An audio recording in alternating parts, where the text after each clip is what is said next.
Baik, Assalamualaikum warahmatullahi wabarakatuh. Nama saya Navaldi Izzat Firmana, NIM 2018-243. Saya berasal dari basis data 4E 2020. Kali ini saya akan membahas mengenai proyek akhir mata kuliah basis data mengenai studi kasus manajemen peminjaman perpustakaan. Jadi untuk pembahasan yang pertama saya akan membahas 3 poin penting yang berada pada soal nomor 1 tentang modeling historical data, time change, dan subtype pada ER diagram. Jadi pada pembahasan satu ini hanya pada ER diagram saja sementara. Untuk ER diagramnya seperti ini. Jadi di sini saya memiliki 10 entitas dengan 3 subtype atau bisa kita hitung 13 ya di sini. Jadi saya akan jelaskan dari ujung ke tengah, di mana penerbit dengan buku ini berrelasi yaitu one to many. Satu penerbit bisa dimiliki oleh banyak buku, sedangkan satu buku hanya bisa memiliki satu penerbit. Untuk yang penulis, ini adalah relasinya many to many. Jadi satu penulis itu bisa menuliskan banyak buku, sedangkan satu buku bisa memiliki banyak penulis. Kemudian masuk ke buku sama peminjaman. Di sini relasinya one to many dengan opsionalitas pada source-nya. Jadi satu buku boleh dipinjam satu atau banyak pinjaman. Jadi di sini opsionalitas karena mungkin ada buku baru yang belum pernah dipinjam. Kemudian untuk yang pinjam ke buku ini satu peminjaman hanya untuk satu buku. Kenapa kok gitu? Karena di sini hitungannya satu ID peminjaman itu dihitungnya untuk satu buku. Kemudian ada entitas kembali. Entitas kembali ini relasinya dengan pinjam one to one. Karena satu pinjaman itu satu kembalian dan satu kembalian itu satu pinjaman. Jadi ini sebenarnya jadi satu ya. Karena ada yang harus dibuat yaitu entitas utamanya pinjam dan kembali, maka saya harus menyendirikan di sini. Kemudian riwayat denda dan perpustakaan ini memiliki relasi one to many. Jadi satu perpustakaan bisa memiliki banyak riwayat denda karena rekodnya kan banyak. Kemudian di sini ada bar relationship yang menandakan bahwa dia itu mengambil ID perpus ini untuk dijadikan primary key di dalam entitas riwayat denda. Kemudian riwayat gaji sama petugas ini konsepnya sama seperti yang riwayat denda, di mana dia mengandung bar relationship untuk menjadikan ID petugas primary key di dalam entitas riwayat gaji. Jadi satu petugas bisa memiliki banyak riwayat gaji, maksudnya bisa memiliki banyak record riwayat gaji. Kemudian satu riwayat gaji hanya untuk satu petugas.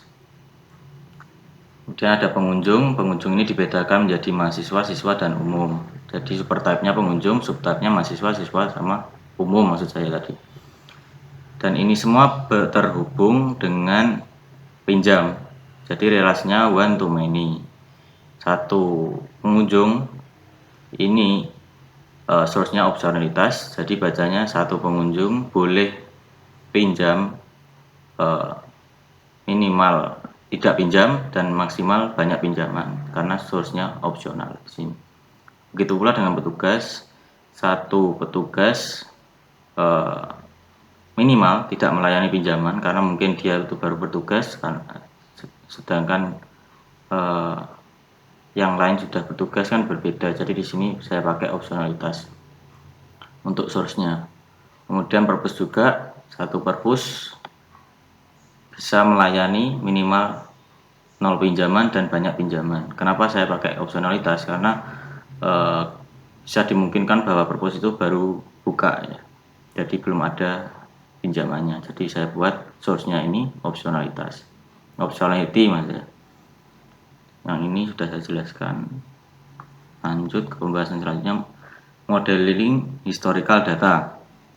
Jadi petugas dan riwayat gaji ini saya menerapkan konsep modeling historical data. Jadi untuk melacak perubahan gaji dari petugas. sebenarnya pada ID petugas itu gambarnya seperti ini. Jadi UID-nya ID petugas dan atributnya mandatori semua. Nah, karena di sini melanggar aturan normal form 2, karena apa?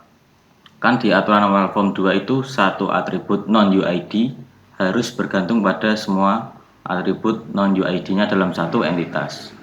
Sedangkan di sini, nah ini sebenarnya kebalik ya.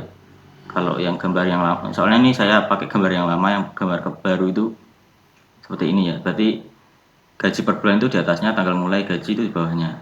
Jadi tanggal mulai gaji ini tidak hanya bergantung pada ID petugas, dia juga bergantung pada gaji per bulan, dan hal ini tidak diperbolehkan karena istilahnya seperti apa ya, mendua lah istilahnya. Jadi tidak hanya bergantung pada UID-nya tapi juga bergantung pada atribut selain atribut non UID pada satu entitas.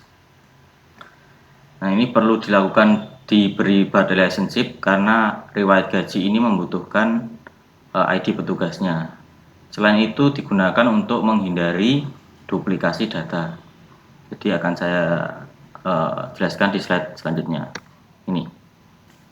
Jadi dengan menggunakan historical data seperti ini memungkinkan terdapat record tanggal yang sama muncul 2 kali. Hal ini dikarenakan ID petugasnya tidak sama. Jadi tanggal muncul 2 kali itu tidak masalah, asalkan ID petugasnya itu berbeda.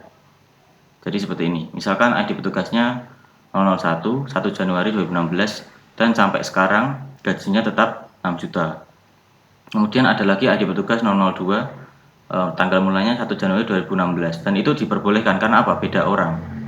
Lain lagi kalau ID petugas sama tanggal mulai gajinya itu identik dengan record sebelumnya. Misalkan ini 002 1 Januari 2016. Nah, ini tidak diperbolehkan. Selain itu di dalam real kehidupan nyata itu kan juga nggak mungkin. Wong dia 1 Januari 2016 sampai 31 Desember 2017 kan. Berarti kan tanggal selanjutnya harusnya kalau ada perubahan itu minimal 1 Januari 2018. Nah, kok ini kok kembali ke 1 Januari 2016 kan nggak mungkin. Dia itu kayak flashback, jadi hal ini tidak diperbolehkan. Dan dengan menggunakan sistem seperti ini, hal yang seperti tadi ini itu dapat dicegah. Jadi sudah benar menurut saya di sini. Kemudian modeling change price.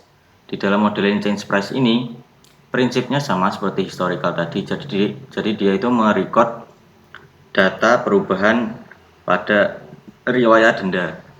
Jadi kan rencana waktu sebelum konsultasi kemarin saya kasih riwayat denda itu dihubungkan ke buku.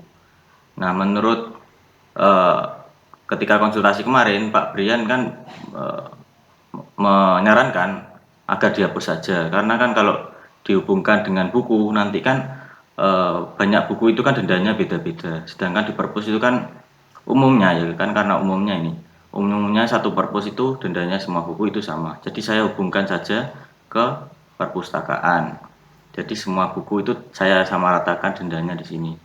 Nah, kenapa kok termasuk modeling change price? Karena di sini untuk mencatat perubahan denda itu diperlukan ketika terjadi peminjaman yang cukup lama, misalkan tahunan atau puluhan tahun. Maka manajemen perpustakaan perlu melacak perubahan dendanya ketika tanggal sekian sampai sekian itu dendanya berapa, kemudian perubahan lagi berapa, sehingga dapat ditotal jumlah dendanya. Nanti akan saya jelaskan di slide selanjutnya. Nah, ini bisa ditarik garis imajiner. Jadi garis imajiner ini nggak ada kalau di ER diagram, ini cuma bisa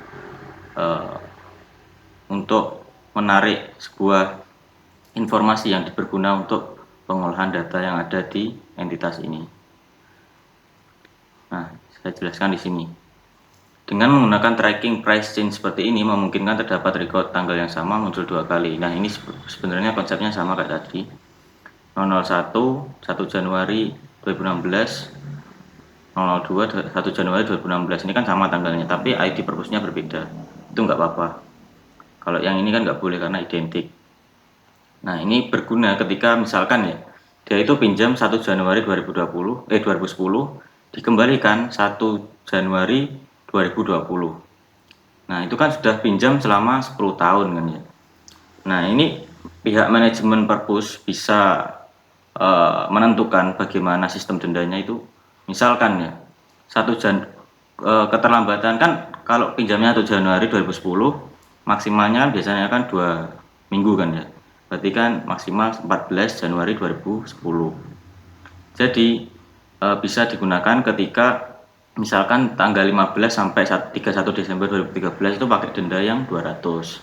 Kemudian yang ini 2015 sampai 2015 pakai yang 500. Baru yang 2016 sampai keterlambatannya yang sekarang yaitu 2020 pakai denda yang 700. Hal ini mungkin dilakukan oleh manajemen perpustakaan. Walaupun bisa saja perpustakaan mengambil kebijakan denda 2010 sampai 2020 pakai yang 700 saja juga bisa. Karena kan di sini saya cuma mendesain ya. Jadi bisa ada 2 pilihan. Di sini saya sediakan yang pakai yang fleksibel, yaitu mengikuti perubahan zaman harganya, atau yang pakai yang terakhir. Lanjut subtype. Subtype ini sebenarnya ada 4 entitas ya. Jadi pengunjung, mahasiswa, siswa, dan umum. Dan mahasiswa, siswa, umum ini saya masukkan ke dalam pengunjung dengan settingan di sini kan bisa disetting mau sendiri-sendiri atau jadi satu. Jadi di sini saya setting menjadi satu. Dan ini berguna ketika misalkan ada pengunjung mahasiswa kan ya. Pengunjung mahasiswa ini kan berarti bukan merupakan siswa atau merupakan umum. Jadi dia itu mahasiswa misalkan. Dia cukup mengisi ID atau atribut umumnya pada pengunjung dan mengisi atribut NIM tanpa harus mengisi NISN dan nomor KTP. Jadi hal seperti itu saya atur menggunakan opsionalitas, jadi nggak harus wajib diisi semua.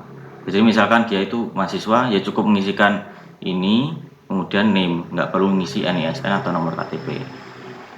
Nah, lanjut. Nah, pembahasan kedua ini adalah aturan-aturan dasar, visi aturan-aturan dasar mengenai perubahan dari konseptual data model ke physical data model. Nah, aturan pertama saya membahas aturan desain ER diagram, di mana disarankan dalam suatu desain ER diagram ini dikasih white space ya, biar nggak ngeruntel lah istilahnya kalau Jawa. Nah, untuk yang entitas dengan high volume itu ditempatkan di pojok kiri atas atau di kanan bawah sini. Nah, saya tempatkan di sini di kiri pojok atas. Kemudian tidak boleh ada relasi yang tumpang tindih. Nah, misalkan di sini saya punya relasi ini ya, perpustakaan sama pinjam. Nah, ini harus saya kasih titik di sini sama di sini. Dan nggak boleh titik ini saya pindahkan di sini misalkan. Nanti kan tumpang tindih sama yang relasi kembali sama pinjam. Dan entitasnya nggak boleh tumpang tindih. Misalkan riwayat denda ini saya taruh di atasnya perpus, jadi menimpa gitu. Kalau yang subtype ini kan memang dia itu bagian dari nggak apa-apa. Kemudian lanjut. Nah, ini physical data modelnya. Nah, kalau di physical data model itu informasi yang bisa ditampilkan lebih lengkap ya, mengenai tipe datanya, terus jumlahnya berapa.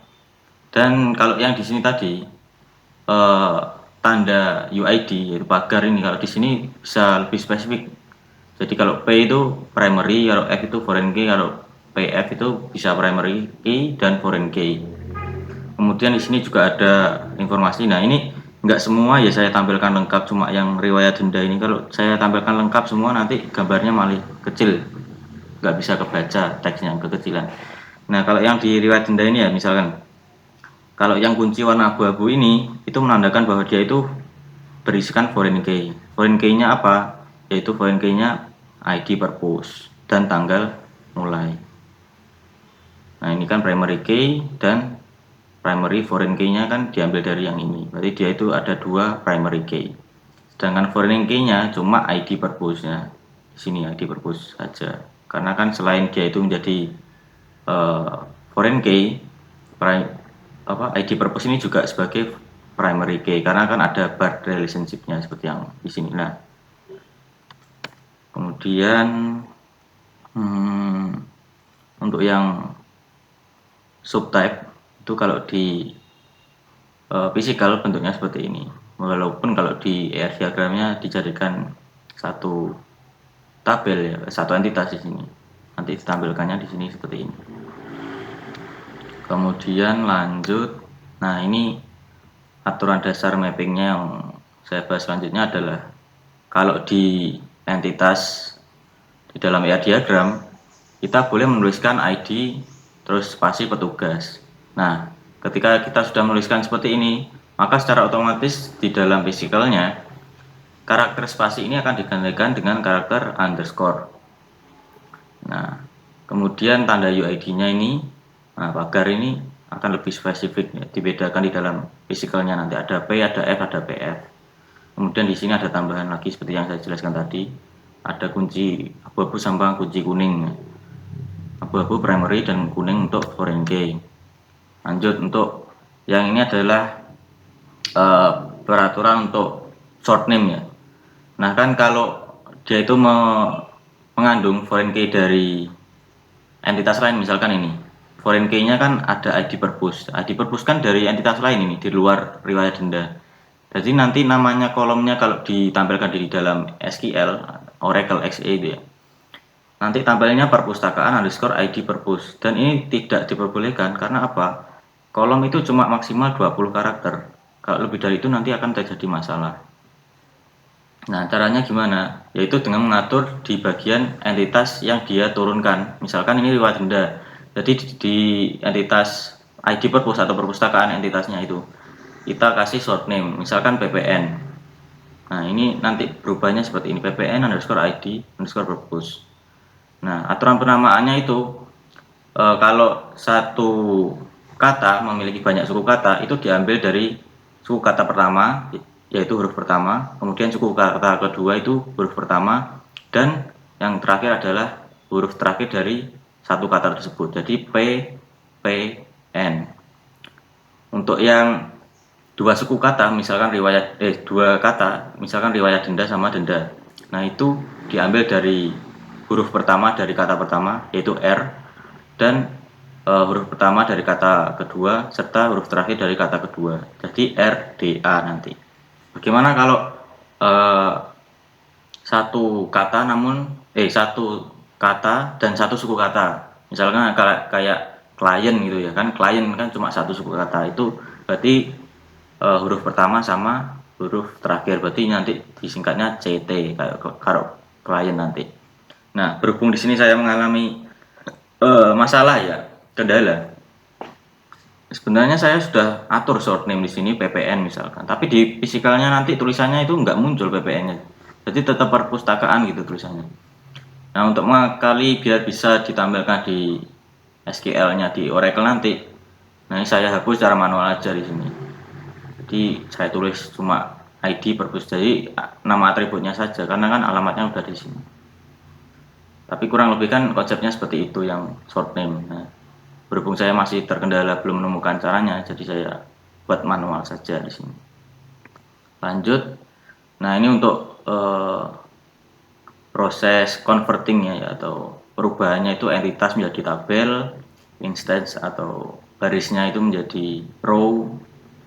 Kemudian ini instance kan baris datanya, recordnya.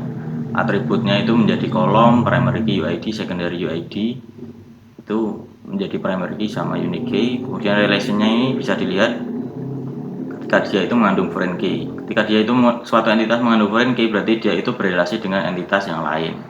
Seperti contohnya kayak ini. Nah, ini membuat pertama kan create tabel buku kan misalnya. Tabel buku ini merupakan entitasnya. Buku ini merupakan entitas. Kemudian ID buku sampai jenis buku ini merupakan atributnya, yang dalam hal ini kalau di convert ke physical itu menjadi sebuah kolom. Kemudian kita mengatur primary key-nya menggunakan alter tabel add constraint, terus buku primary key-nya itu kita ubah, kita tambahkan, maksudnya ID buku ini kita ubah atau kita jadikan sebuah primary key. Nah, Kemudian nah ini kolomnya itu ini masing-masing, misalkan ini kolom, terus ini kolom. Kalau yang row itu ya instance-nya, misalkan recordnya ini ke samping, jadi horizontal kalau row itu. Nah, untuk mengetahui bahwa dia itu primary atau enggak itu bisa dilihat dari tabel yang primary key ini. Ketika dia itu berisikan nilai, maka dia itu bisa dipastikan bahwa mengandung primary key, misalkan di ID buku ini. Nah, untuk yang optionality atau mandatory itu bisa dilihat di bagian kolom nullable. Ketika kolom nullable ini nggak ada isinya, maksudnya strip-strip ini, maka dia itu bersifat mandatory dan harus diisi. Berhubung buku ini kan harus diisi semua informasinya. Lanjut. Nah, ini untuk mengisikan datanya pakai insert into. Jadi instance-nya ini atau recordnya ID penerbit, kemudian nama penerbit dan kota terbit. Jadi ada 3 kolom. Nah, di sini.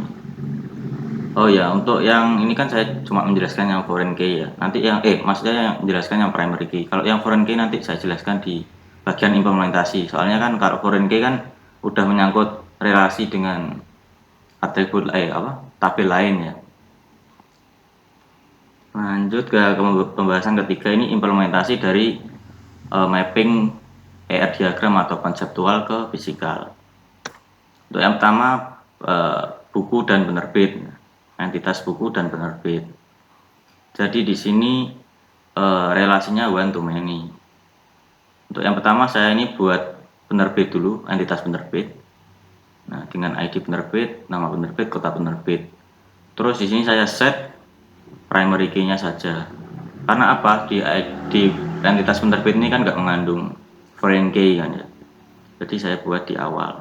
Nah, baru nanti yang entitas yang ada foreign key-nya saya buat selanjutnya. Misalkan di sini create tabel buku, kemudian saya set primary key-nya yaitu ID buku, kemudian alter tabel berikutnya itu menggunakan constraint foreign key. Jadi dia itu mengambil ID penerbitnya di sini.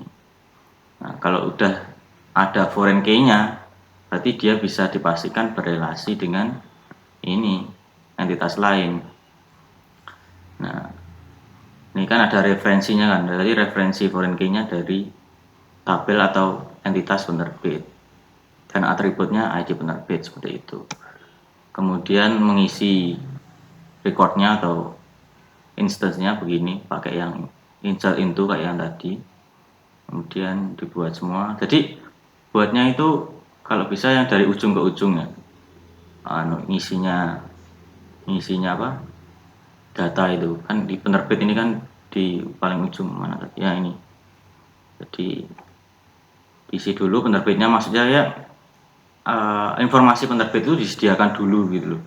Jadi di sini kan banyak informasi, kemudian baru diisi tabel buku itu bisa nanti ngambil ID penerbitnya. Nah, kalau kalau penerbit aja belum diisi, maksud saya masih kosong kan, nanti diisi tabel buku ini kan nggak ada apa-apanya di sini juga, nggak bisa diisi karena kan datanya nggak ada.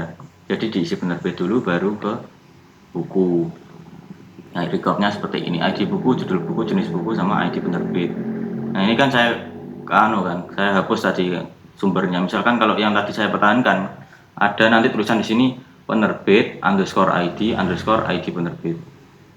Jadi kan kepanjangan. Maka dari itu saya hapus. Jadi tadi kan nggak pakai konsep, nggak menerapkan yang kan saya short name ya, karena masih ada kendala. Kemudian sama penulis sekarang. Kalau yang sama penulis ini relasinya kan tadi many to many kan ya. Kalau many to many itu otomatis kalau dijadikan physical itu akan terbentuk entitas baru atau apa istilahnya kemarin, intersection. Nah, intersection ini saya kasih nama karya ya, misalkan untuk menghubungkan keduanya. Jadi di sini kita membuat tabel penulis dulu, kemudian diisikan dulu datanya penulis ini biar bisa maaf mau copot ini kameranya kan pakai kamera HP. Terus kan sampai mana? Oh ya, diisi dulu ID penulisnya karena kan biar bisa diambil kan datanya.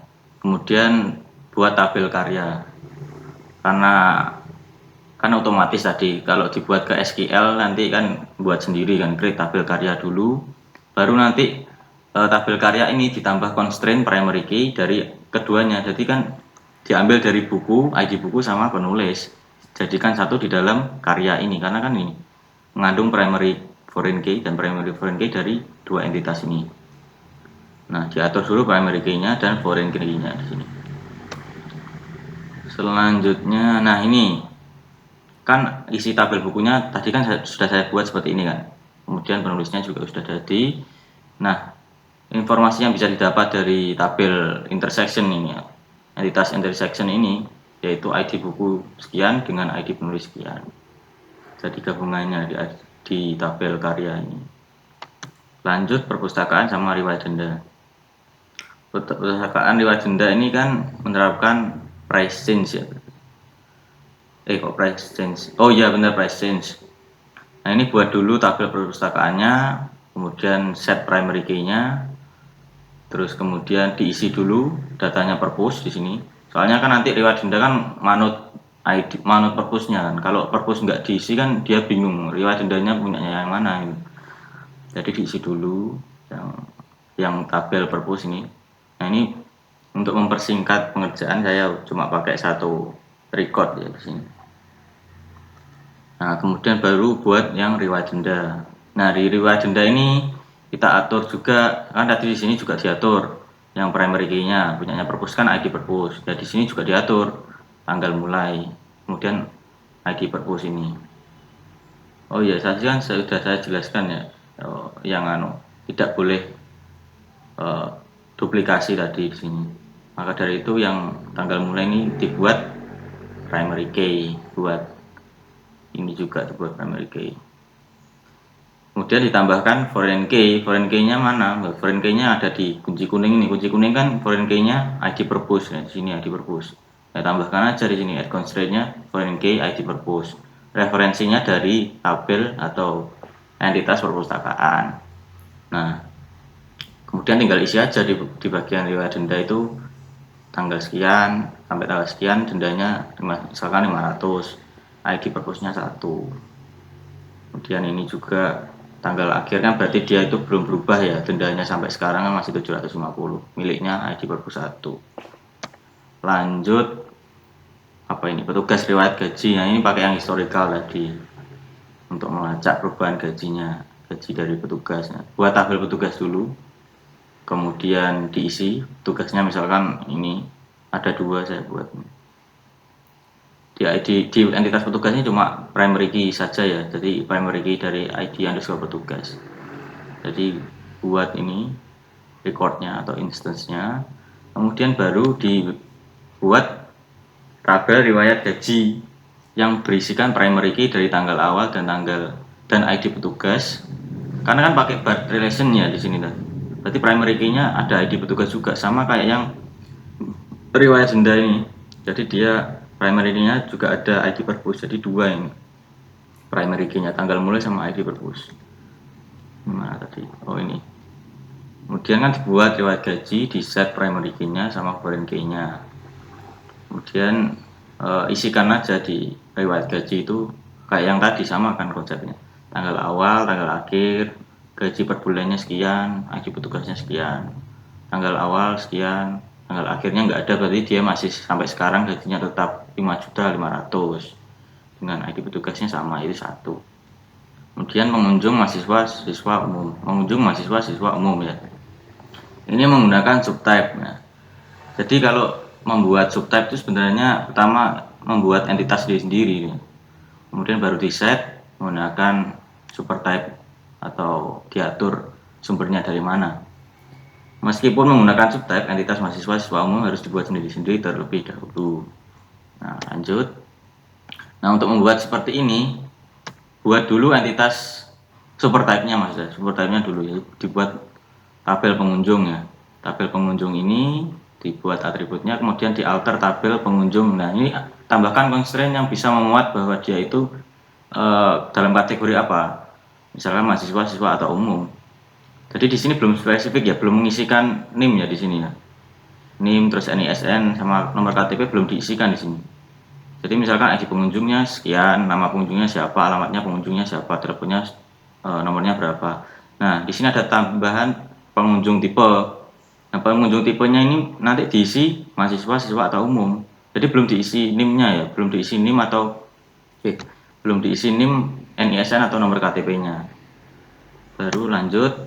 Nah, diisi dulu data pada tabel pengunjungnya, misalkan ID pengunjungnya 1, namanya ini nama saya Navaldi Jardunana, alamatnya jalan-jalan, telepon pengunjungnya sekian. Nah, pengunjung tipenya mahasiswa.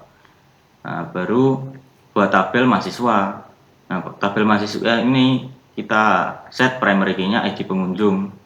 Nah, kemudian alter tabel dia itu mengandung foreign key dari ID pengunjung serta maksud saya referensinya dari pengunjung. Jadi primary sama foreign key-nya itu diambil dari pengunjungnya, jadi diturunkan gitu loh, diwariskan. Nah, kemudian isikan pada tabel mahasiswa. Nah, insert itu mahasiswa, misalkan ID pengunjungnya 1, NIM-nya sekian. Nah, kayak gini. Tabel pengunjungnya tadi kan kayak gini, terus subtype-nya isinya seperti ini. Ini maksud saya supertype pengunjungnya. Nah, dapat disimpulkan seperti ini, berarti kan dengan demikian dapat disimpulkan bahwa ada seorang pengunjung dengan ID pengunjung 101 berstatus mahasiswa, dengan NIM, NIM saya ya ini. Hal tersebut berlaku pula pada subtype siswa dan umum. Jadi konsepnya sama nih. Tapi saya jelaskan cuma yang mahasiswa saja di sini. Kemudian pinjam dan kembali. Nah, pinjam dan kembali ini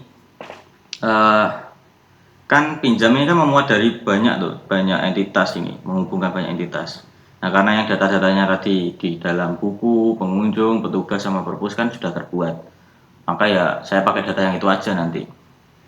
Nah, data-data yang di sini nanti kan misalkan pengunjung sampai perpustakaan sama buku ini kan saya masukkan di sini, kemudian saya hubungkan ke entitas kembali.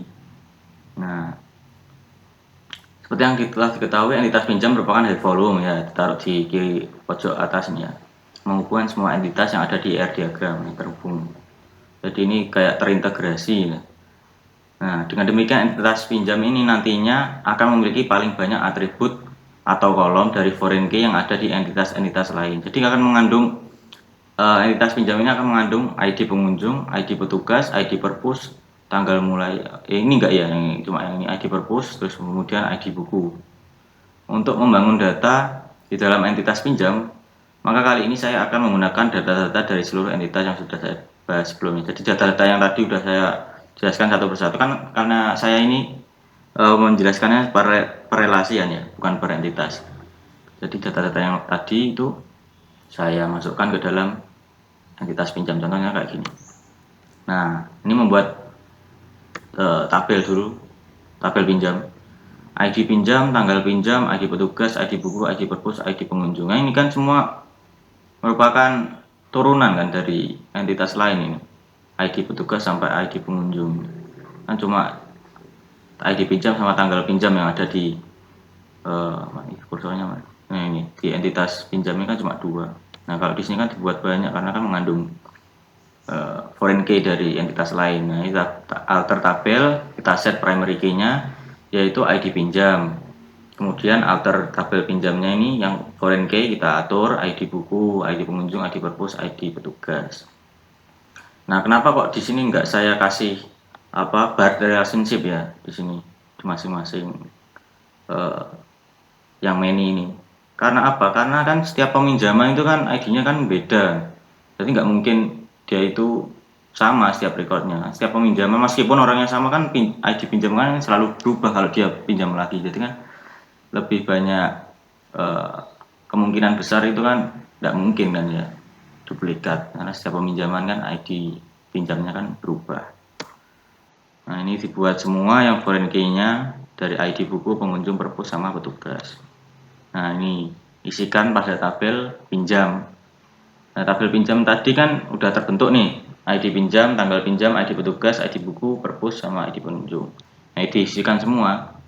ID pinjamnya misalkan 1, tanggal pinjamnya sekian, terus ID petugasnya siapa, nomornya maksudnya ID-nya, terus ID buku yang dipinjam apa, perpus yang dipinjami itu perpus mana, ID pengunjungnya berapa.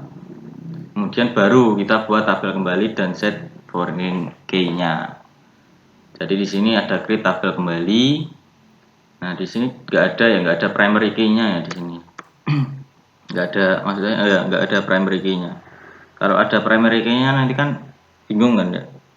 Dia itu ini mengambil ini dalam artian nggak boleh kosong, kemudian yang ini mengambil ini nggak boleh kosong. Jadi akan ribet nanti. Kemudian yang wajib kembali ini kan foreign key, tanggal kembalikan, sumpah benda, ID pinjam. Nah, ID pinjam ini kan diturunkan dari ID pinjam di dalam entitas pinjam kan ya. Ini foreign key, jadikan foreign key. Nah, baru isikan data pada tabel kembali diisi. Wajib kembali misalkan ini wajib kembali maksudnya tanggal yang wajib harus deadline-nya lah istilahnya. Deadline dikembalikannya misalkan tanggal 6 bulan 6 tanggal 23 2020. Kemudian tanggal dikembalikannya masih kosong, jumlah dendanya kosong, ID pinjamnya 1. Nah, ini contoh yang buku itu pinjam tapi belum dikembalikan. Berarti kan dia masih kosong, dendanya juga kosong, tanggal dikembalikannya juga kosong. Nah, ini contoh kedua. Contoh kedua itu tabel kembali sesudah buku dikembalikan, tapi telat di sini ya. Nah, yang pertama ini kosong, kosong. Terus yang kedua 0623 tanggal kembalinya kan sama kan, soalnya ID-nya pinjamnya sama. Kemudian tanggal dikembalikannya bulan 6 tanggal 30 2020. Ya, jadi kan udah telat 7 hari kan, seminggu ini. Jumlah dendanya 5.250. ID pinjamnya 1. Nah, kenapa kok dendanya bisa 250? Nah, kita lihat, kita flashback ke riwayat denda. Nah, riwayat denda ini kan bisa kita lihat record yang terakhir itu 2018 ya, sampai sekarang belum diperbarui dan dendanya 750. Dia terlambatnya pada tahun 2020. Berarti dendanya 750 nih. 2030 dikurangi 23 sama dengan 7 hari, maka dendanya didapatkan sebanyak 5250. Ini berasal dari 750 dikali 7 hari, hasilnya 5250. Jadi ini sudah dikembalikan tapi telat di tabel kembalinya ini. Oke, cukup sekian yang bisa saya jelaskan. Mungkin banyak kekurangan, saya minta maaf. Oke, terima kasih. Wassalamualaikum warahmatullahi wabarakatuh.